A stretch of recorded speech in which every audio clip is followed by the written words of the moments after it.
Hello and welcome to CANNAMAntv. My name is Connor McLeod and this is part 2 of episode 56 of the CANNAMAntv Podcast, where I speak with Angus from the Real Seed Company. Make sure to like and subscribe, and I hope you enjoy it.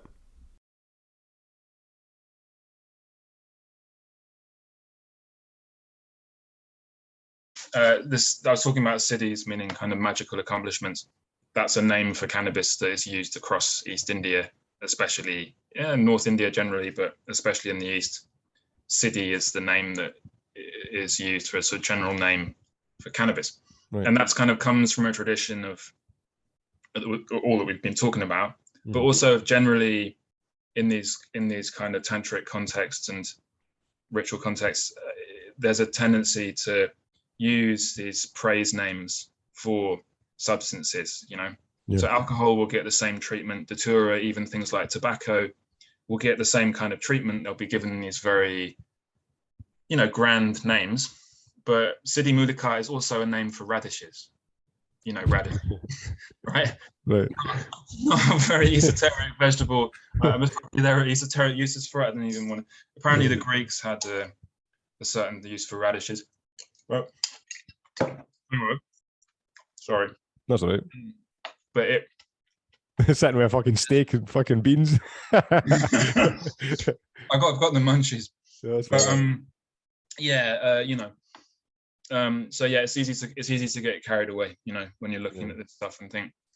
But yeah, I mean, there's no question there's a very high-flown sort of spiritual, if you want to use that word, background to cannabis use, and that it's been absolutely central to shaping the whole history of it. It's interesting as well when you just say the flowery complementary language for individuals, such as myself, try and promote it because of there's a bizarre thing, because I do the same thing where I try and be as objective as I can with my own consumption, and I do it often. To be honest, I think a lot of the viewers would probably not like my opinions on it just because it's lastly fucking cannabis use, but obviously I still consume cannabis on a daily basis, but my opinion of it isn't as complimentary as it was when I was a teenager, inevitably. And it's I think it's kind of that weird thing where it's like we've spent so long with people lying about it. Now the opposite's happened, where you're complimenting a situation where sometimes it's like, hey man, maybe that overconsumption's affecting your day, or fucking maybe that relationship would have been better if it was fucking cannabis was absent. These kind of things these are relevant, but difficult to measure. It's overreaction, overcompensation. It's totally a thing that happens, and it's understandable that it does. I mean, considering the dickishness and general nastiness the legal situation that we still have, it's fucking up so many people's lives in the name of a obviously wrong characterization of the plant. But I mean, I think one of the things that, sorry to interrupt you, one of the things that kind of frustrates me is because I would say my tolerance is way low compared to what it's ever been, and I'm actually getting more work done as a consequence. That's what's happened. I've been trying to produce more content, and as a consequence of that, my consumption's had to go down inevitably because it was getting in the way. And I think that's one of the things that bugs me when taking away people that require cannabis, certain levels of cannabis for medicine and these different legitimate needs. I think the marketing of cannabis, I feel so fucking old. It really bugs me because they'll say the marketing of cannabis, it's like they want to market a product and make it look excellent, blah blah, and the milligram dosage is enough to put down a fucking elephant. You're like, what are you trying to do here, man? Well, I mean, it's the whole. I get kind of a bit resentful of the way that the traditional plants, landraces, whatever you want to call them, are used as just a marketing thing. So to be sold to sell things that aren't even real, authentic, traditional strains, and and then just, I mean,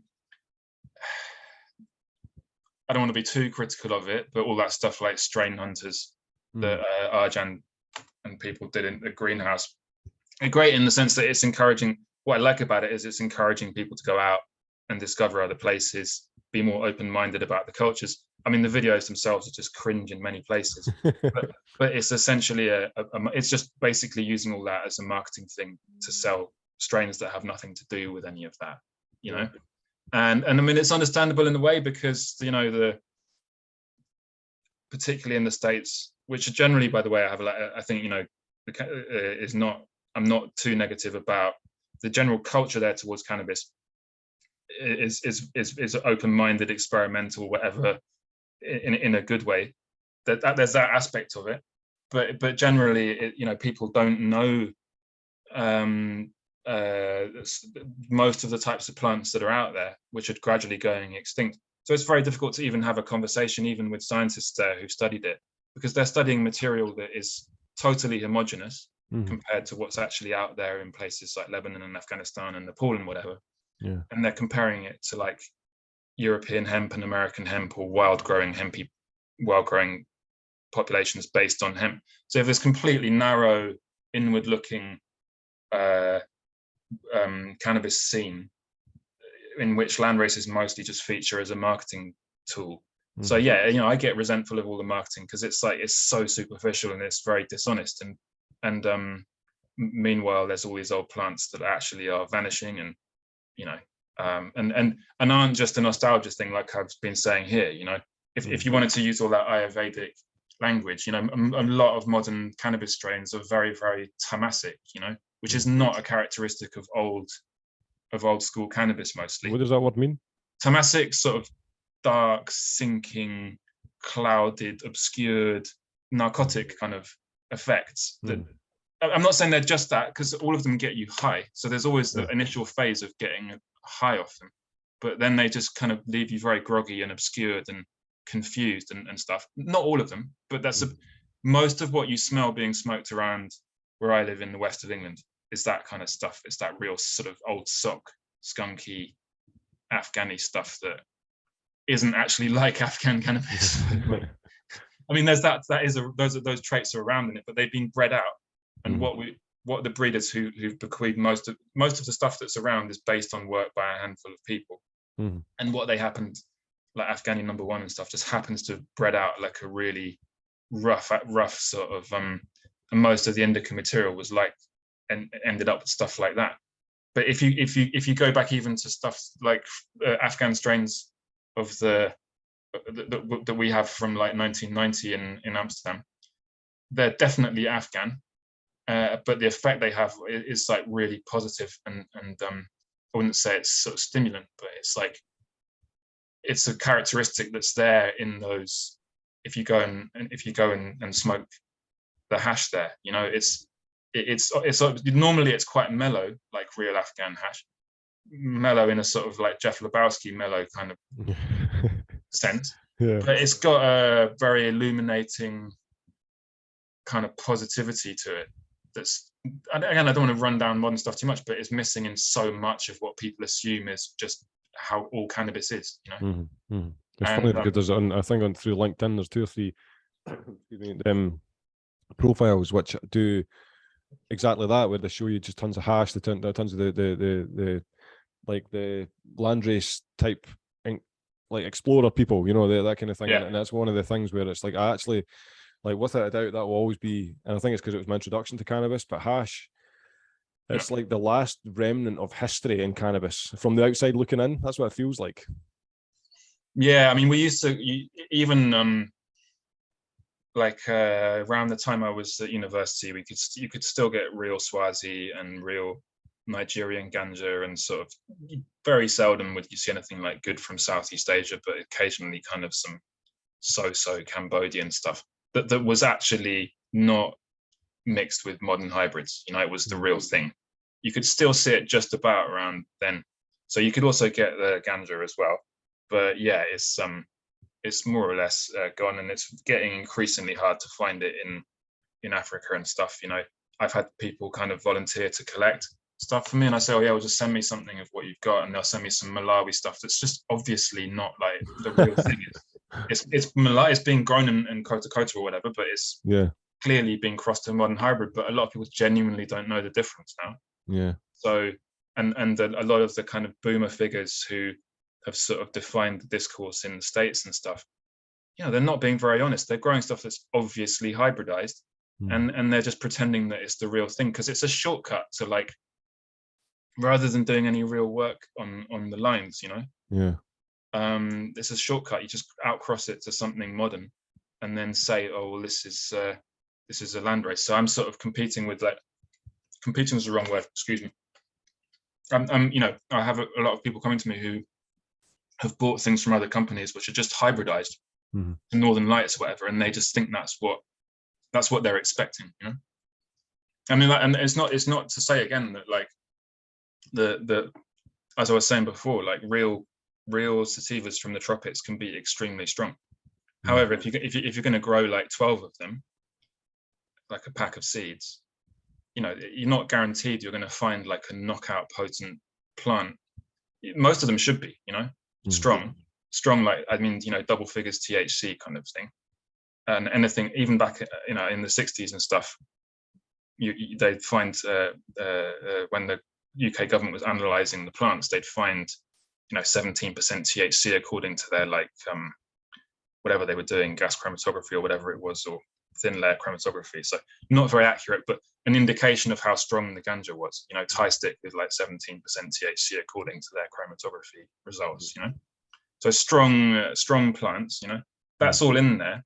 But people can't even be bothered to do the breeding work to like get that standardized across the plants. Instead, they just outcross it and say it's a landrace. You know? Yeah, just looking for a quarterly return almost.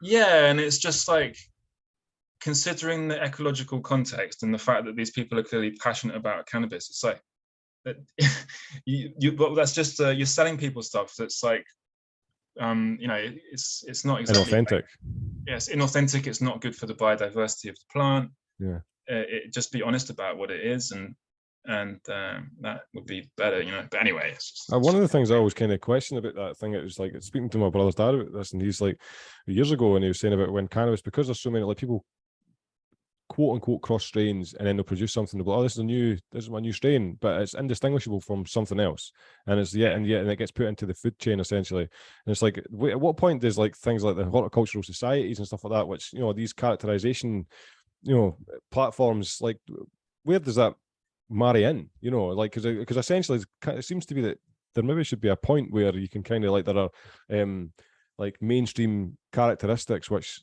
can separate one strain from the next, these kind of things, you know. Well, the thing with land races is that it's a little bit hard to get your head around how it works with the biodiversity. So you've got like populations of plants, you call it a strain if you want, like say let's say my friends like, or I collect something in Laos, right, or Nepal, doesn't matter, but from a different place, like a different farmer, you will get a bunch of plants that will be characterized by like a limited number of characteristics. So they have a pretty typical smell for the whole lot, you know, like variations on that theme. But you know, they'll be typically have a sort of, you know, like peppery smell, or for one accession, another sample will be like more dominantly citrus. They'll obviously belong to the same group, right? So variables in between.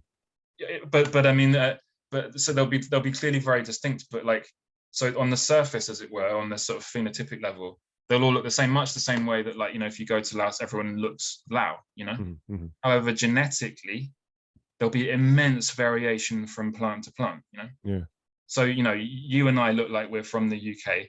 Someone from Laos looks like they're from Laos. Genetically, you might be more similar to the person from Laos than you are to me, for example. You know, so underneath the surface of these plants, there's a huge amount of genetic variation, which can be used as a basis for breeding loads of different stuff. You know, is all I'm getting at. So there's that paradox that people don't often quite get their heads around, as to how these old plants, they're this huge kind of reservoir of biodiversity. So in terms of what you were saying, I mean, I'm kind of like, over the past like year or two, I've had like various conversations with different people about putting together like a gene bank of for all these old land races and the wild growing plants as well. That would be phenomenal. Yeah, it would be really good, because it doesn't exist. It doesn't exist at the minute. A legitimate archive, that would be phenomenal.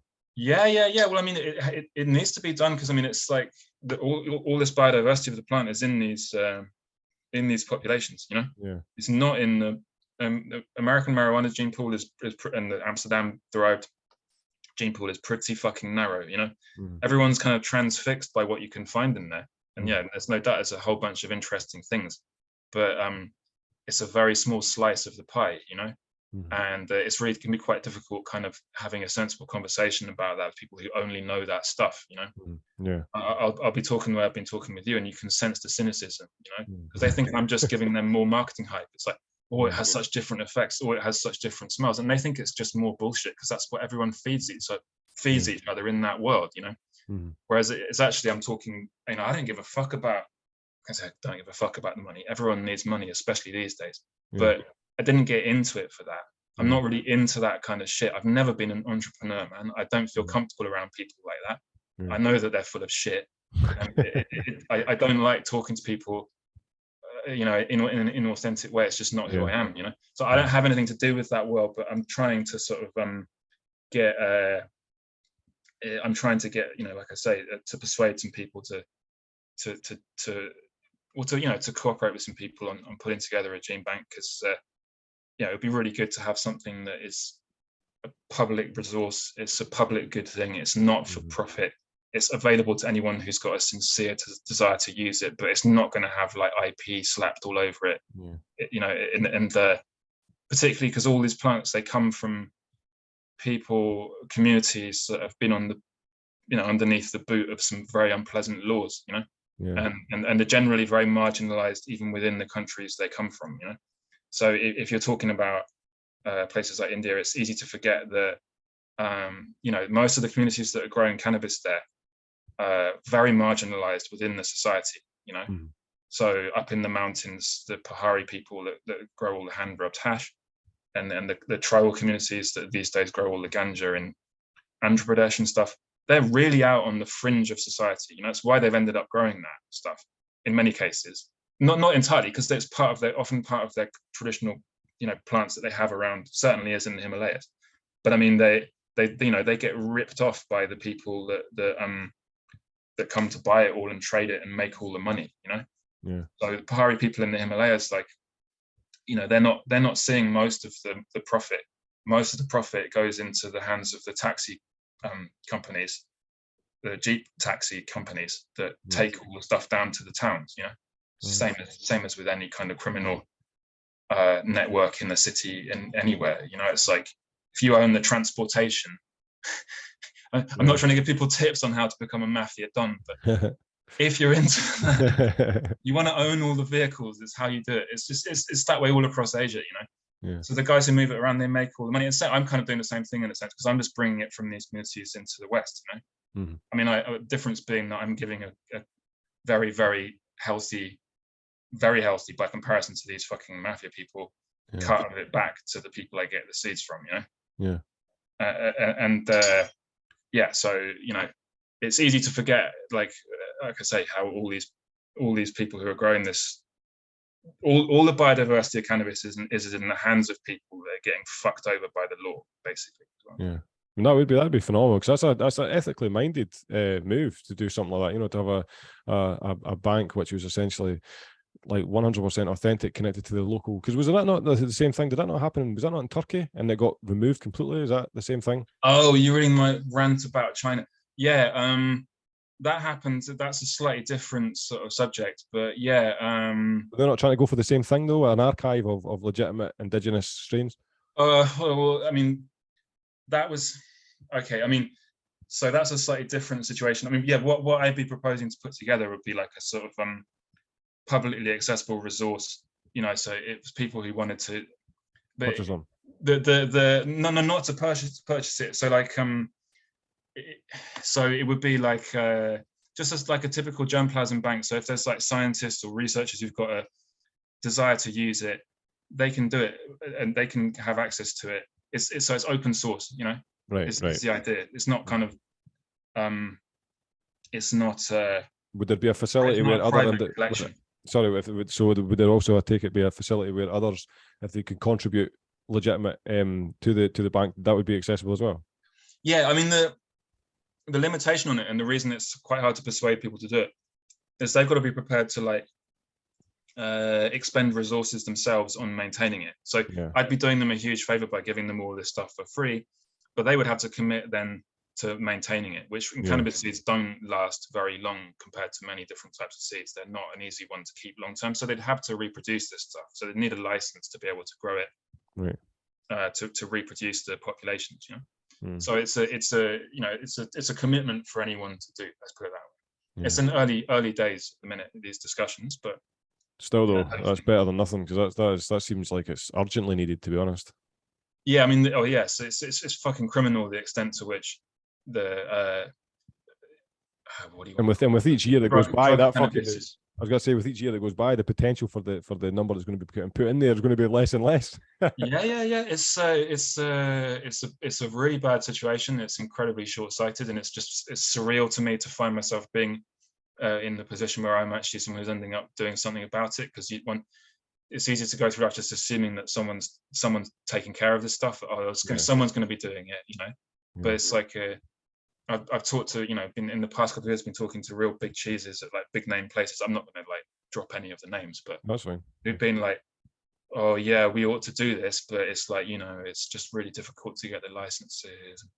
These are like gene banks, they have those big seed collections, and they don't want to do it because it's a huge commitment of resources for them. There's a general sense that cannabis is a charismatic plant. It's got huge levels of interest compared to like species that neither of us would have fucking heard of, that are just going extinct every day. So it's on the priority list. It's fairly low down, but at the same time, it's extraordinary. It's just like millions of years of biodiversity just going to be vanishing as all this hybrid stuff gets dumped in places like Pakistan and stuff. But anyway, you would think that as the interest in cannabis increases as it is, the importance of that would be increased as well. Well, I mean, like I say, it's just a lot of this is like if you're having a conversation about food with someone who thinks that food is hamburgers.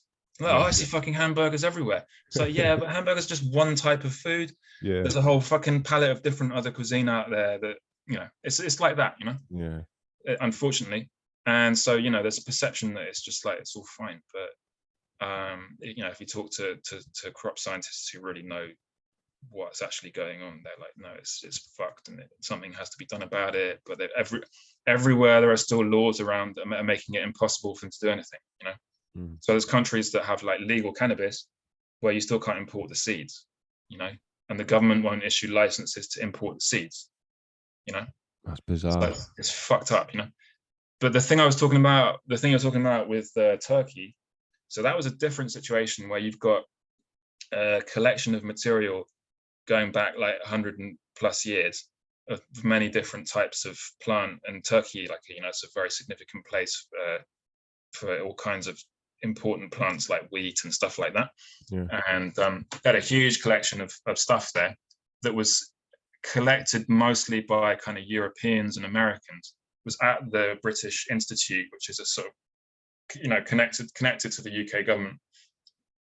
Have them in every country, and they do all kinds of stuff like educational stuff, like connecting up business stuff. There's all kinds of different things. They happen to have this collection of seeds.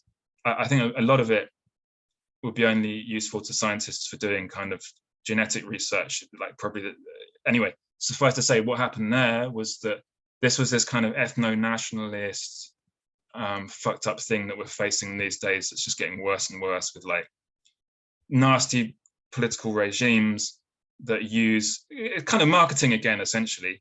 They're like doing a kind of nationalistic marketing where it's like, well, these should belong to us because they're from Turkey, which is, on the face of it, perfectly reasonable argument.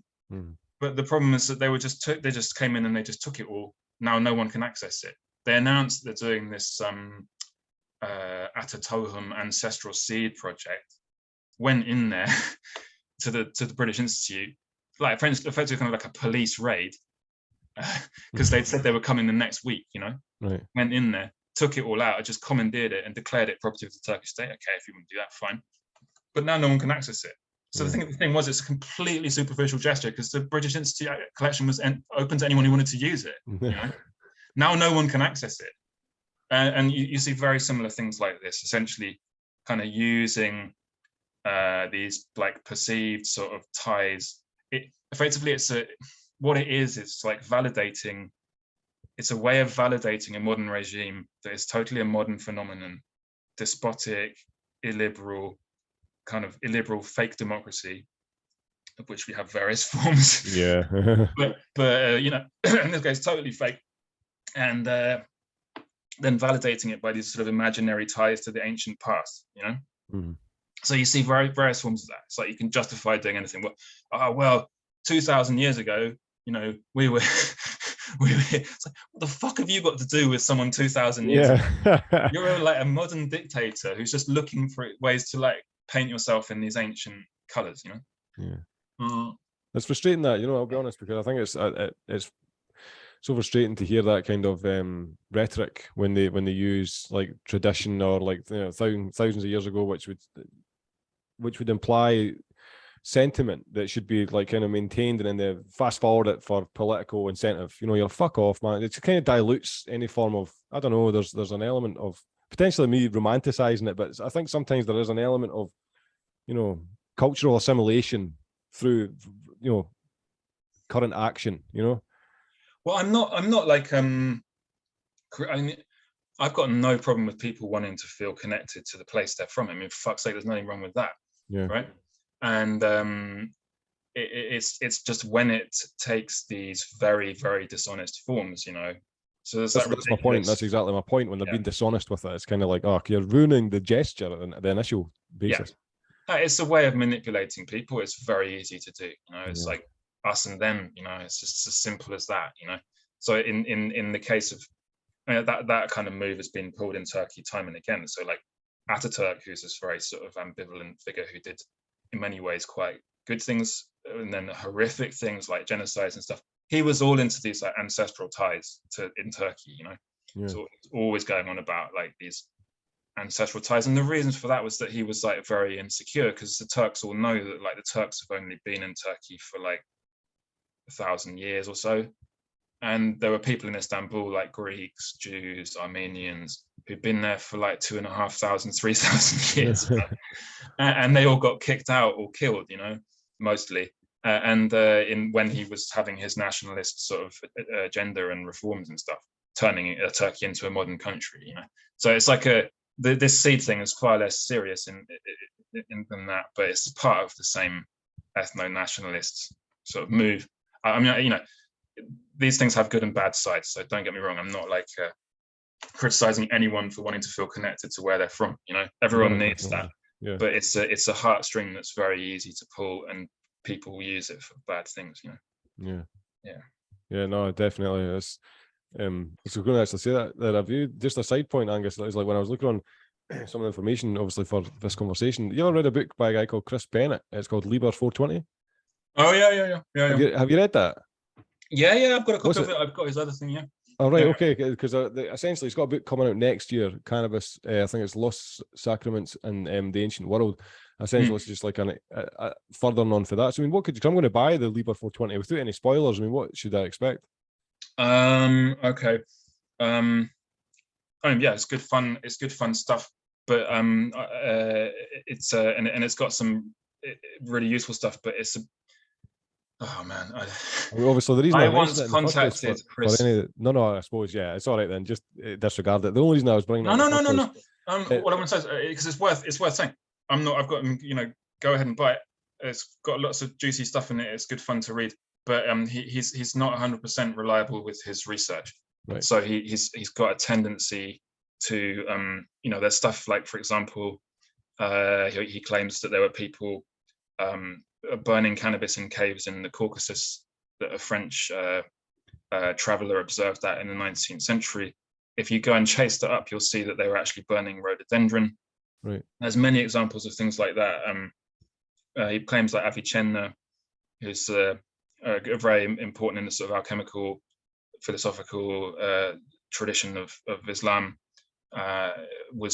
he claims stuff about him. You're sort of just talking about hashish and stuff in his stuff, but I can't find it anywhere in there, because I'll dip in there sometimes and I'm looking for stuff, because he's put together a lot of useful material. But the problem is that you have a thing where he blends together original material written about that material, and then so secondary level, tertiary level, right, things about things all gets mixed up together, because he's got so much stuff there that I think, you know, accidentally he's just made like huge mistakes.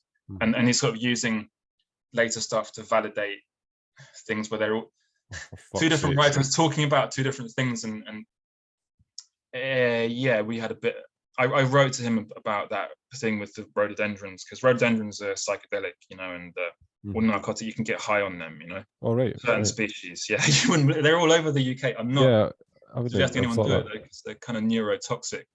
Right. But that honey that you can get from the Himalayas that gets you high, and people chew the flowers in the mountains quite often to get stoned, and the types from around the Black Sea and the Caucasus, So if you to sit in a cave and chuck a bunch on a fire, you'd get really stoned. But you'd have to be careful, because if you did too much of it, you can die. Right. So there's like trekkers in the Himalayas, some Koreans who used rhododendron wood to make a fire in a hut, and they all ended up dying because they just breathed too much of it, fell asleep with it. That sounds excruciating. Just, I mean, obviously dying initially, but what I was meaning was the research element where, when you're doing such an extensive inquiry into something like cannabis, and you could just, I mean, I'm assuming that would be like a sentence or something that would indicate that it was rhododendron opposed to cannabis use. That would be like something really insignificant or almost subliminal, I'm assuming. I don't know how he ended up making the mistake, if it was intentional or not. Did you get a reply? No. Yeah, he got really angry with me. Oh, for fuck's sake. He sake. flipped out on me, and we ended up having a kind of argument. But it doesn't matter. He's been nice since. But my criticism of him is that he's obviously sincere. He's very into it. But it's if you don't know these places very well, and then also if you're kind of using searchable PDFs to do stuff, you can end up kind of Control F, kind of searching your way through stuff, and then forget to like really familiarize yourself with the world it's coming out of and the context. So that's why I'm not in a big rush to finish a book on it, because I want to make sure I really know what I'm talking about. I was going to ask you about that, because you mentioned it in the last conversation. Are you throwing something together with all the information you have? Oh yeah, that's why I'm so kind of manic today. Is I've been sat down all day drinking tea and coffee and like going through stuff, like for putting it into books and excellent into material for books. Have you got like a format? Is this now starting? Well, I mean, you mean format in terms of how I'm writing it and stuff? Yeah, and just what you're going to what the book will display. Yeah, I mean, the idea is it's a sort of a travel-based book that goes into the history of. So it's kind of a plant hunting book that goes into the history and the culture of it. So by the end of it, you should have a really clear sense of the plants and the world they kind of come out of. Excellent. That sounds brilliant. The difference is that I did all the traveling mostly like in a pretty different world from what the hippies who originally brought back a lot of the seeds and stuff did. Yeah. It's so it's a kind of a more but it's just trying to. It's trying to give a fuller, maybe more objective picture of that world with a deeper kind of dive into it. Because I'm really into, as you can tell, like I'm really interested in the sort of spiritual side of as it were. And because I've lucked out and found out that I can do this, I've spent I've been able to spend time hanging out with this sort of nats and the goris and sadhus and stuff who are still doing all this stuff, and I have friends who are agoris and things so that I can talk, and who speak like fluent English and stuff, who I can just sit and ask about this and get a very honest, direct answer about all of it, rather than the kind of exaggerated Orientalist kind of Orientalist in the sense of sort of rather than getting a kind of exaggerated idea of it, much more like down to earth perspective. And these guys are like like that I know, they're like they're into all the kind of magic and stuff. Most of them, in fact, that's what they're mostly interested in. If you speak to them, they're like, rather than reading all the spiritual stuff, they're reading like these huge like compendiums of spells and stuff. So what is it? Like Invrajal and stuff. Yeah, when you talk to them about that kind of thing, then like, I mean, what is their interpretation? Because I mean, I've actually got an individual lined up. Like for the last time, when I'd messaged you the last time to just rearrange, I had another individual 2 days later. I had to rearrange with him as well, and his book is Cannabis and High Magic. and how how it gets used in that process. And I know nothing about it, but obviously the title kind of drew me in. But so when you're talking to individuals, obviously when you're traveling, what is their interpretation of magic? Is it obviously it's a very real medium of production? Or I mean, what is it? What's their interpretation? How do they view it? Well, I mean, all that stuff we've been talking about is essentially magic. If you want to use, I mean, you know, magic is, as you probably know, like from the sort of the Magi and the Iranian magical tradition, you know. So a lot of these guys, I mean, and I'm using Iranian in the big sense of sort of these were cultures like the Scythians and who were like Mazdians and Zoroastrians and stuff, who were the original cannabis cultures, you know. Cannabis comes out of their world, and they shaped a lot of the kind of Indian traditions of these things. So tantra and stuff is all magic. They're all the idea behind them is all about like power. But it's about if you believe these things, then you know it can be good or bad, and it can be for good ends or bad ends. But I don't think it's That's essentially you see it as a utility of interacting with a force that exists in the universe. That's. Well, I mean, you can. So, I mean, if you want to kind of understand the perspective it comes from, often stuff like Buddhism's really good because it's laid out the whole path structures and the world, the idea of what the world is, the universe is, how it works, what consciousness is, what the mind is a really good way into it because it's very, very clear how it's all set out. Whereas Nats and stuff, like Agoris who are associated with the Nat traditions, Nateshwari sort of traditions, lineages and stuff, they come from a very, very similar background. They have loads of Buddhist stuff in amongst their teachings, but it's much less. They're not so interested in what you might call the philosophy of it. Yeah, and it's less intellectual, you know. Right. So they have a lot of the same practices, and the highest teachings are very, very similar. Even though it's about Shiva, Bhairava, and stuff, it's not it's not connected to Buddha. But they're all. I mean, it is connected to Buddha, but it's like he's not. Buddha is a figure in their world. He's not as elevated as Bhairava is and stuff. But the to understand it, you can. There's a Buddhism's a very easy way. If you read like a tantric Buddhist Tibetan sort of work, they set it all out. But it's the difference is that a lot of the modern teachers of these things will basically teach it as they'll say, oh well, that's all the kind of more high flown stuff is metaphorical. And essentially what you're doing with these practices is they would just take as being like you've got your mind, you've got your body, you're learning to turn your body into a kind of a bliss machine, you know. Right. So you're just learning to like maximize your potential for pleasure and enjoyment and freedom and minimize the suffering and enhance the goodness and the niceness and the pleasure, you know. I mean, a lot of this stuff is if you're interested in the magical side of Buddhism, of these types of Siddha traditions, it's quite accessible. I mean, it's not these days everything gets fucking published, you know. A lot of it used to be secret, and that's why it's part of how it kind of derived its power and aura was that it was secret.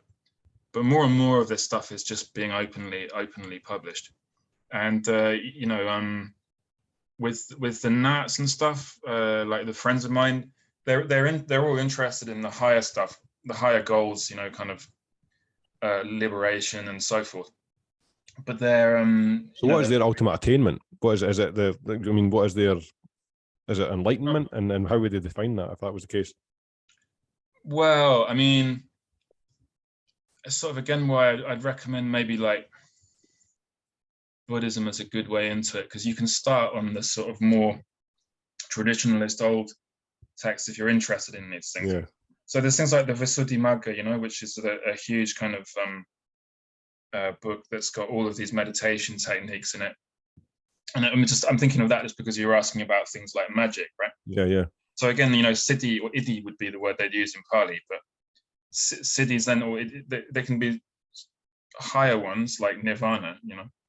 Just in early Buddhism, it means kind of complete freedom from uncontrolled rebirth. It's a somewhat kind of negative definition, you know. And nirvana itself, I mean, you could get it's very, I mean, God, this is high level stuff we've got into here, but it means like the unconditioned, you know. So it's a kind of a very hard to pin down idea of freedom, but you're no longer subject to conditions, you know. Yeah, I mean, let's not get too much into that, but you were asking about magical spells and stuff. So in Vasudhi Magga, they'll set out how you can do some magic, you know. So first you have to have very, very good concentration, meaning the ability to just set your mind on a single thing and it won't waver, you know. And once you've mastered like very, very refined levels of this, you then like you would go into a trance state in which you were focused on the earth element, meaning like solidity, you know. So this is again, to understand alchemy, you need to understand this kind of concept of the world. So you've got the earth element, fire element, water element, and so on, air element, these things. And you'd focus on that being underneath you. As a consequence of your wonderfully powerful concentration, you would then be able to be in the air, you know, because again, I mean, but you know, I'm just saying this like I don't have a position on whether these things are true or not. I've seen enough weird things traveling around Asia that I know that it's not total bullshit, incidentally. Oh, well, there we go, Angus. You've just added an extra 5 hours on top of this podcast. Get the fucking But you see, so to bring it back to cannabis, though, the reason that cannabis, you know, these people, siddhas and stuff, and people in their traditions were interested in it, is because it was seen to be a very a catalyst for getting to these kind of places very easily, you know. So it's like it sort of lubricates the machinery of your mind, you know, softens everything up, it makes it more pliable, it makes it much easier to go into a trance state, which again is like actually, if you experiment, it's true. Like as long as you get the dosages right and stuff, it produces it's not good for doing stuff like writing a book or producing videos, because it's not good for sort of sustained concentration on a variety of different things. But for going into like a one-pointed state of mind on one object, it is actually very useful, and it's also very good for again, like in the Tara Tantra, for example, which is a ritual manual, which is from this broad kind of nat world we've been talking about. You know, they would say cannabis is essential for bliss, essential for ecstasy, you know. And what they mean by that is it's really good for that. And so to generate these once you've got this very focused mind and you can generate these kind of blissed out states, they would then be using this to manipulate the flow of the air element within their mind or body, whatever you want to define it, you know? So chakras and channels and this kind of things. And to do something like the Tara Tantra, by the way, you'd need to be initiated into it by someone who already knows it. So you can't just like pick it up and just fuck around with it. I mean, you could, but it's not a very good idea. You really need, if you believe these things, you need to have a familiarity with what it's even talking about. You know? I think that's why when you're saying that, when you believe these, if you believe these things, that kind of stuff, like I understand the caution when it comes to even describing these things, because we live in such an empirically orientated world with science and just the fact that these things are on the other end of the spectrum, you know. And I think that's I wouldn't agree with you exactly. No, in the sense that no. I think the only reason why I say that is that the repeatability of any form of magical practice will be minimal, and I think repeatability is where science lives. Again, don't agree. I don't agree. Okay, you've got to give some evidence here, Angus. Come on, man. You mean repeatability in terms of scientific proof? For magical practice, because let's be honest, like magical practice or any these kind of things that we're describing here, for it to live in any way, shape, or form in Western culture, through like academically, it has to be repeatable. They would have to kind of like, in order for it to show any form of validity as a practice. I'll send you something that's that you'll really enjoy. There's a university program where they have a whole bunch of stuff online where you can test your psychic powers and stuff. You know, I'll send it over to you, because if you don't already know it. Is that? Do you get like is there my brother mentioned something like this? He's funnily enough, he's a chemist, so he's like, right. That's why I always have him in mind when I think about myself. He's like the opposite. that way. But Well, I mean, he described this thing where it's like, if you can prove, I don't know if it's the same thing you're talking about, but it's like a psychic test where if you can prove you're a psychic, you get like $1 million or something like that. I can't remember. there's people who've offered money but there's some quite public programs on this kind of stuff now. It's University of Virginia. They have a whole department that's involved in like they want to know about this kind of stuff, and it's been going on for quite a while. It's something I'm trying to kind of shoehorn it into my book, actually, because I'm interested in it. It just happens that one of the people who from my parents' generation who I used to sort of smoke with as a teenager was this guy Steve Abrams, who was very big in the kind of cannabis legalization scene in the 1960s. He got an advert in the Times and the Wooten Report and all these things. Right. You might have read about in James Mills's book. It sounds familiar. Steve, yeah. So these were in the sort of 60s, like the Beatles and Paul McCartney and stuff. They like paid for these adverts trying to get cannabis legalized, and then anyway, the point of this in terms of what we're talking about, Steve Abrams was a really interesting guy. He was the best friend of my friend's dad. Right. So we'd often be around. We'd be like, "Oh, let's go round to his house," like, because we wanted to get stoned and listen to him talk about crazy shit. And he was a Jungian researcher at Oxford, and was doing research on this kind of stuff, like psychokinetic powers and this kind of crazy stuff, synchronicity and all that kind of shit. Yeah, all this kind of stuff. He was doing loads of it, and he started to realize all his work was getting nicked. All right. And he slowly realized what was going on, and he had these strange American dudes coming around and like asking him, like, he was American himself, and he was like, they were like asking him, like, what's are you interested to come and work for like some weird front company they'd made? And it's got more and more obvious that it was the CIA, Right. So one day he didn't say anything, and he's like agreed to go and meet them in the States. And you can read about this, by the way. He did a book, and it's not bullshit at all. This guy's a real bloke. He's dead now. Right.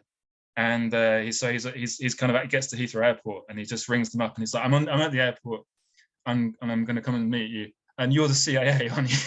Yeah. And they're like, how the fuck did you work that out? When they meet him. And he got kind of embroiled in this whole MK Ultra thing.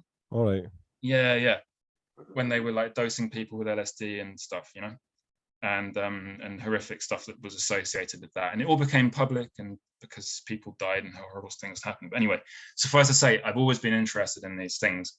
Yeah. And my kind of introduction to the world of cannabis was like closely linked to like weird people like this. And anyway, we'd always try and get like him to sort of like, be clear on things, and he'd go, "Oh, we didn't find out anything that people didn't already know." Mm-hmm. What does that mean? And double anyway, speak. Yeah, but in terms of repeatability and stuff, I mean, the whole thing with the Buddhist stuff is the rhetoric around that. Even the really old teachings, they'd say "ehipassiko," which means like see for yourself. Yeah. You can. Everything they're saying in terms of magic in that sense, they would argue you can prove it yourself. I met guys like I don't know if it would mean anything, but some people listening might know Munindraji. So he was this big Buddhist, not well known but very influential figure in the whole development of the kind of mindfulness thing. Right. When I was first going back along the hippie trail, he was a Bengali guy. Everybody said he had magic powers. I have no idea if he did or not. But they would talk about he'd be in a university meeting with professors, and someone would say, "Oh, where were you this afternoon?" And they'd say, "Oh, I was with Munindraji having tea at in Bodh Gaya." And they go, "How could you have been having tea with him? Because he was giving you talk in the university." Yeah. And he'd show up in people's dreams and this kind of weird stuff, which again, none of this is going to satisfy in terms of the provability stuff. Yeah. But all the stories that were attributed to him were entirely in line with stuff that you can just read in these very readily available books like the Visuddhimagga. The ability to have two versions of yourself, and students of his were said to be able to do that. And the interesting thing is about all this is that there was a very, very conscious decision made by students, American students of his, when they brought all this mindfulness stuff over to the West. It was a very conscious decision made to not just to cut the whole magical side of it out, you know, because it just fucked people's heads, you know. Right. So when I talked to him, he basically talked to me about stuff I'd never said anything to him about. He was like, he'd looked into my head. It was very, very strange. And the thing is, I'm interested enough in this stuff that I know skeptical people kind of listening to this will go, well, that's just you projecting stuff. But it was very peculiar. I've never had any other experiences like that. And I mean, just to kind of break some detail down, you're going to start speaking to this fella, and then he starts saying, like, what, like prompting? Not very specific factual stuff, but he's just like, he was talking to me as so we change it onto something more mundane. I've seen much more kind of mundane stuff in terms of like physical stuff people can do, like kind of kung fu qigong type stuff, where like a friend of mine who is like double hard can fucking break bricks with his hand and stuff, just punching this 65-year-old guy in the stomach like repeatedly, this Chinese guy, and he's like, punch me harder, you're not trying hard enough. And my friend's just like wailing on this guy's chest, this fat dude, you know. And and then because I was helping him find some, like, a kind of martial arts teacher, right?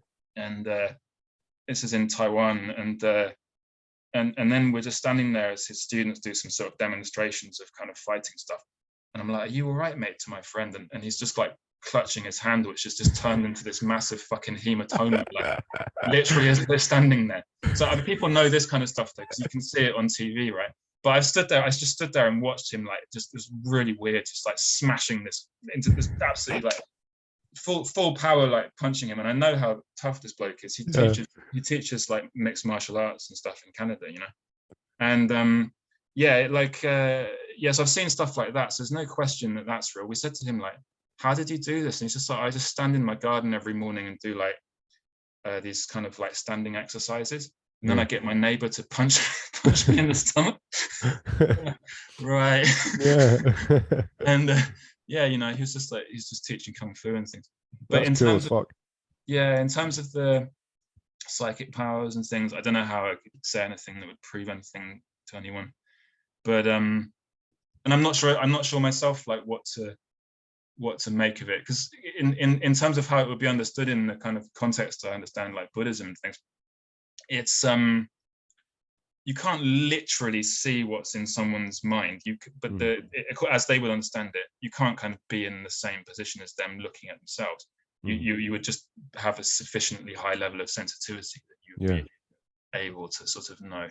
So I don't know about mind reading a specific like facts, but there's weird, you can test yourself on these things. I'll send you the link. I can't remember the name of it. Yeah, definitely. I mean, quite honestly, I mean, I'm the same. I have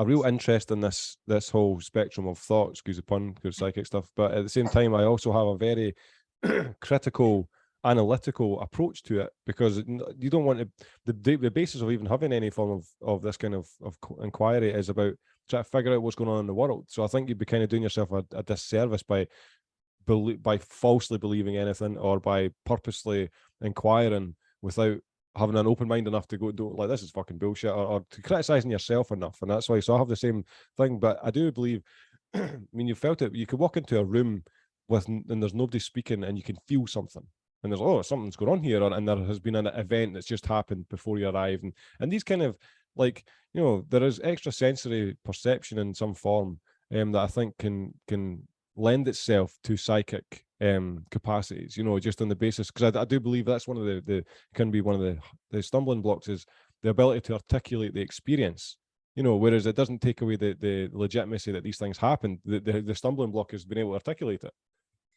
Well, I think I mean, to bring it back to cannabis, right?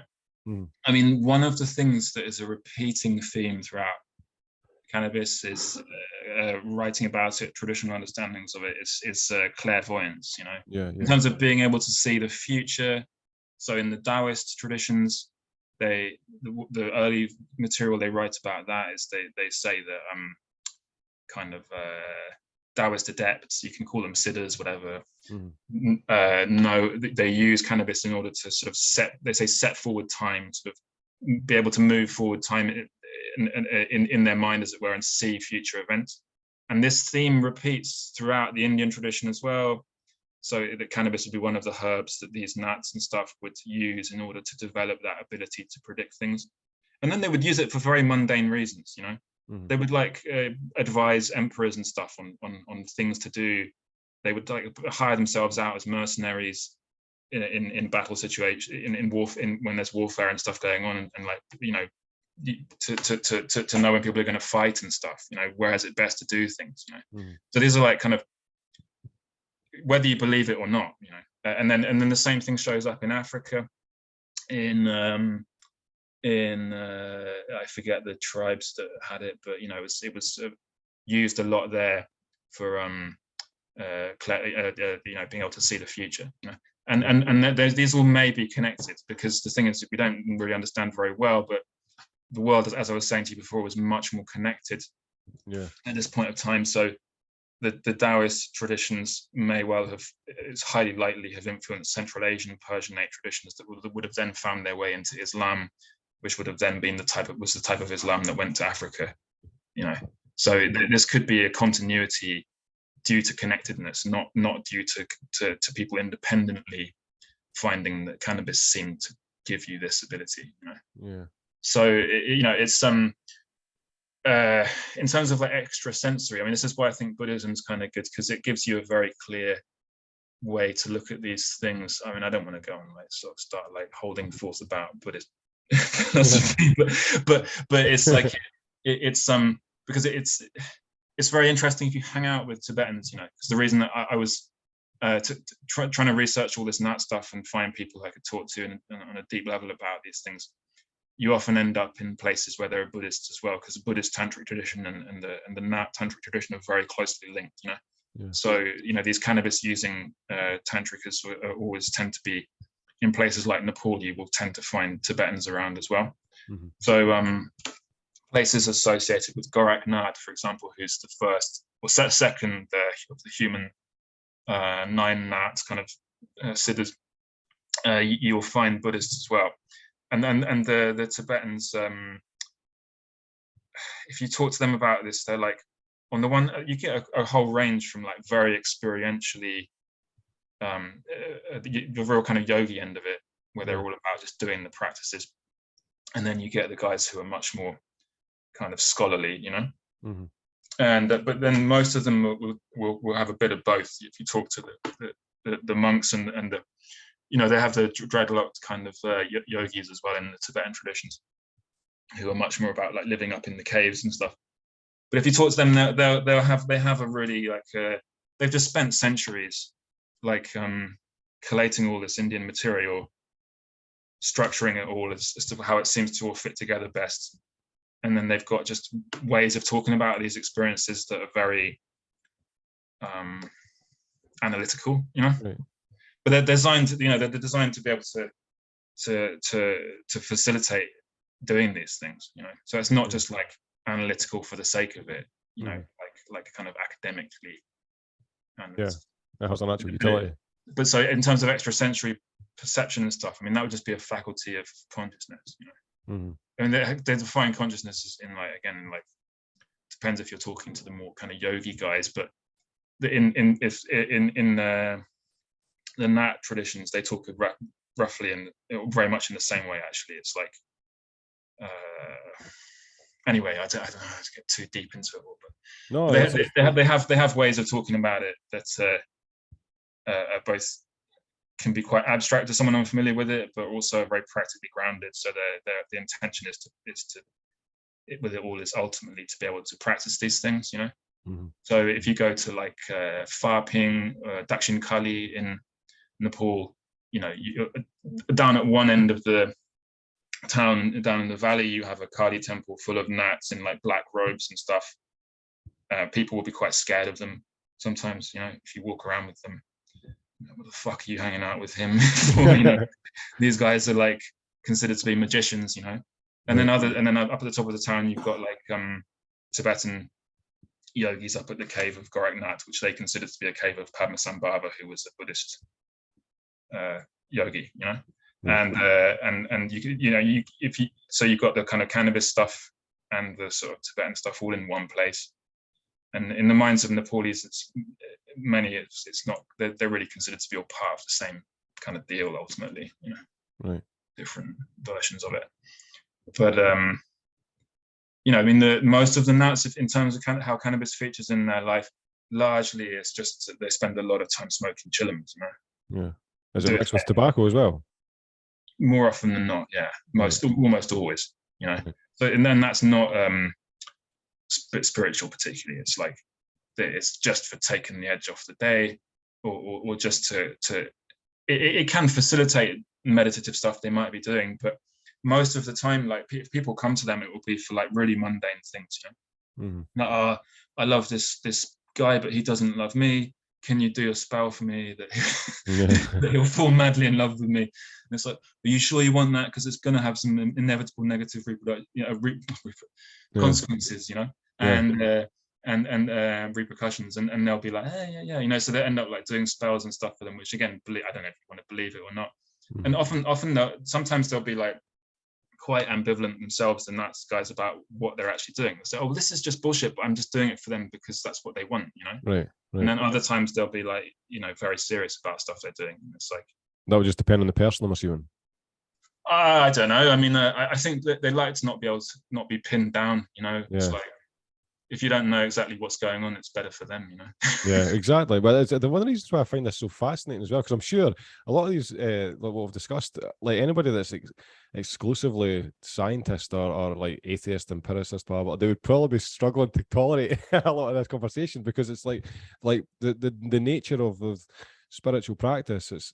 I find it so fascinating because it does seem, I don't know, that it's like I think I said before, I think that's what there is. There is, layers of existence which are hidden to us, and I think that through the extension of consciousness we get access to these realms, but it, obviously through action, through physical action, and I think that's where I'm just in that. That's like a back and forward. I'm just trying to figure out life, and I think that's what like this.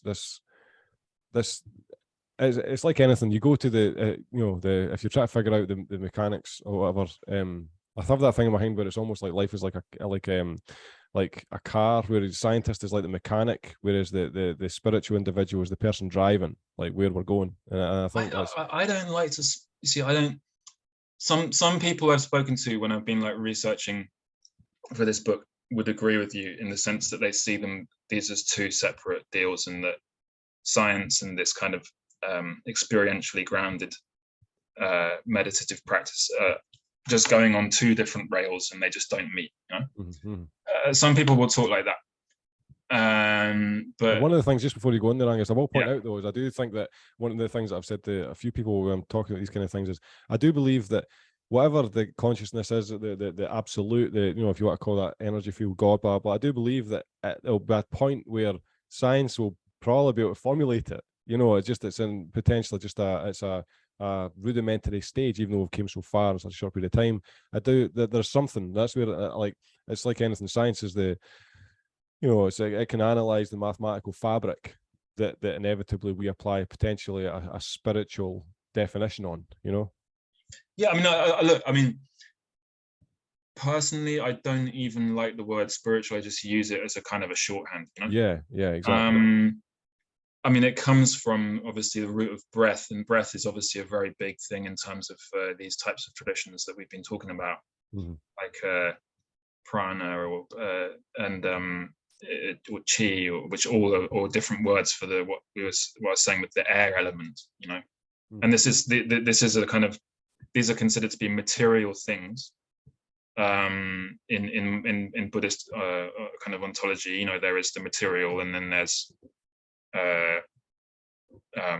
physical. There's the mind, right. Awareness and things that awareness does.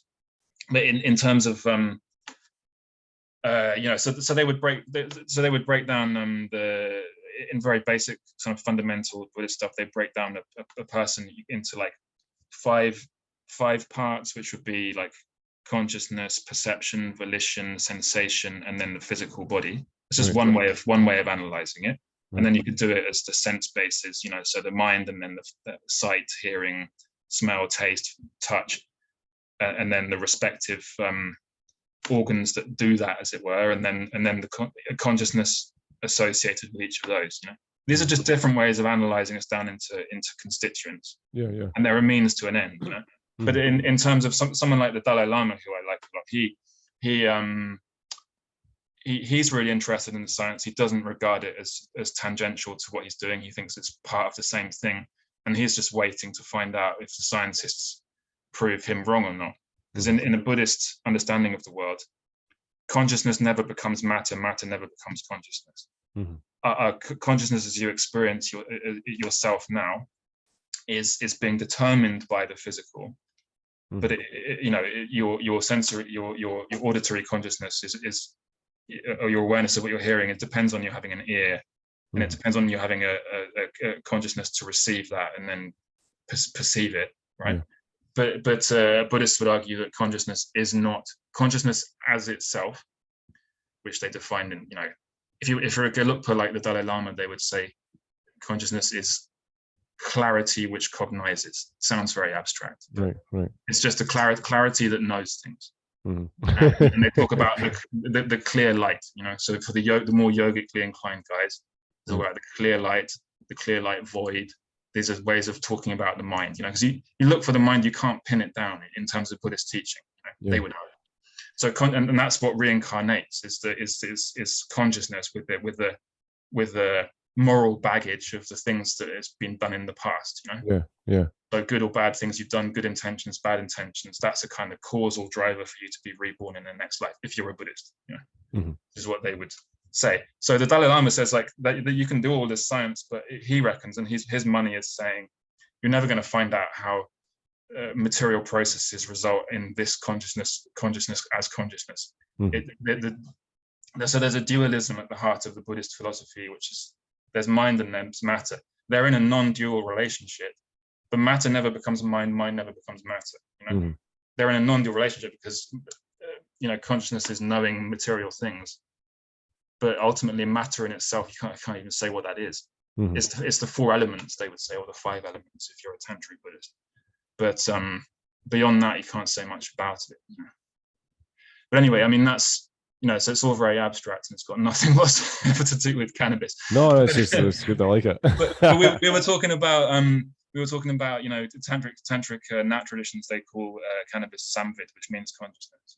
Yeah. So it's considered. So maybe I made it a little bit clearer what I mean when I'm saying like they find it's why they would call it that, because it's good for it's good for generating meditative states in which you are working with these kind of things. But no, it's like, but no, I find this stuff fascinating. I think there's a part of me. It's just like anything that this thing. I don't know. It's just I've got a real inquiry for figuring out what this game of existence is that we're attached to, and I think the more, like, it sounds bizarre, but that's why I've got a real interest in things like alchemy and the separation process, which then forms a unit, the separation of the multi-layered that then seems to form one unit of entity, and then the cleansing of that unit to then produce something much more efficient or purer in a sense. And the reason I'm saying any of this, the reason I have an interest in it, is like doing things such as the animations. The animations are really, it's bizarre how much, and it's 100% applicable to anybody that engages in a consistent craft, where there seems to be a multi-layered dynamic which is present with anything, and the more and more you focus on one singular point, the more that singular point becomes more complex, and it's very peculiar, the nature of that. And then I think that's where,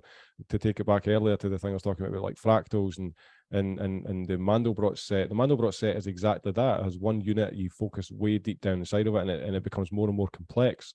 And that's why the reason why I'm mentioning it. That's why, basically talking about alchemy and also the spiritual element, because there's just something peculiar that's going on, and that there's a part of me that thinks, like, if you were to zoom away far enough, get a bird's eye perspective, we would be interpreted as a fractal. Potentially your day, you would have a repetition. There would be a shape, there would be a symmetry over the course of your life, And I think that's what, if you were to go far enough away, you see these repetitions through history, you see them through, you know, on a monthly basis. There just seems to be this consistent, multi-layered breakdown of reality, and the consistent variable is consciousness. That's what seems to be consistent. Because let's be honest, without it, it's that tree falling in the woods kind of thing. We wouldn't be able to do any of this, have the conversation, or analyze any of this stuff. Yeah, and I think that's the content and the stuff that's known is a sort of separate issue from consciousness itself, you know. Yeah. So there's no limit. I mean, if we're talking, if I try and sort of translate what you've said back into just the sort of worldview that we've been talking about, that this cannabis culture comes out of. Yeah. If I try and translate it back into that, so I mean, samsara, you know, anything can be turned into a symbol, which is what Tantra is all about. It's like anything can be a symbol, anything can be taken as a unit of meaning, and you can cut it anywhere you want, and you also ultimately find nothing. You know? Right. I mean, not in a nihilistic sense, just in the sense that because it's conditioned existence, nothing has its own intrinsic nature. Everything has arisen as a result of cause and effect. So nothing ultimately stands alone by itself. So if you're talking in terms of, it was hard for me to sort of exactly fathom what you meant, but in terms of, I'm sure you're not the only one. Isolated units and stuff. Yeah. I mean, you can. When I'm talking about trance states and stuff that the tantrics facilitate using cannabis, so that isn't a state in which you're looking to go beyond the object you're focusing on, in the sense that if we're just talking about concentrating, a concentrated still state of mind, you're not looking. There are analytical meditations, and Buddhism's full of analytical meditations and stuff, but they don't use cannabis for that type of stuff. But for the type of things those tantrics are doing, where they're using cannabis to generate a bliss state, they were probably visualizing something often. So in the Matsendra Samhita that I talked about, so one of these legendary nuts, you know, where he talks about cannabis in that and how it's really good for tantric practices. And the type of thing they'd be doing now would be like, they might be visualizing Bhairava in front of them in a particular state, or they might even be visualizing themselves as Bhairava, you know. So that would be sort of premised on the idea that their self-identity is ultimately empty of any essential being. So we have our sense of ourselves, but then if you look for ourselves, you find only this clear awareness, whatever, if you're a Buddhist or a Nat, that is. And they would be then sort of visualizing themselves as Bhairava, you know. Yeah. And the cannabis is facilitating them doing that. They'd be visualizing syllables and stuff, like Om and Hung and Hring and all these kind of things in different places within their body, and using that to then manipulate the flow of the air element through the chakras and stuff into like deep bliss states of, like, you know, really intense bliss and stuff. And then, you know, and then Buddhists and Nats do different things, but then dissolving that from that into just a state of pure consciousness, of like pure voidness or whatever, which would be seen as a higher reality, you know. Well, it was the ground reality. I mean, so Bhairava is kind of pure consciousness in his deepest sense. And if you wanted to be non-theistic about it, you could just say it's just a symbol of that. So, you know, it has a strong connotation because he's fearsome. It's the sort of the realization of voidness with a kind of a shock element to it, a kind of horror, fear element to it almost, you know. It's an archetype of that, you know. Yeah. So I mean, that's the kind of, I haven't done a very good job of relating to that to what you were saying, but I mean, to me, what I would understand what you were talking about in the sort of the fractals and stuff, if I was to put it in sort of those in the tantric context, I mean, it's infinity, you know, everything is infinite, in the sense that it's all seamlessly. They would understand it as a kind of, you're saying, what's it all about? They would understand it as, it's not about anything. It's just playfulness, you know. There's no end point. There's no beginning. There's not even any present. It's just an ungraspable display sheer unfathomableness, you know. Does that not seem like a total, like, imagine I think that's one of the things that fucks me up when it comes to that. It's like, there is no beginning, there is no end, there's just this playful unfathomableness, but we'll put a conscious creature that has a tendency for analysis in the middle of that.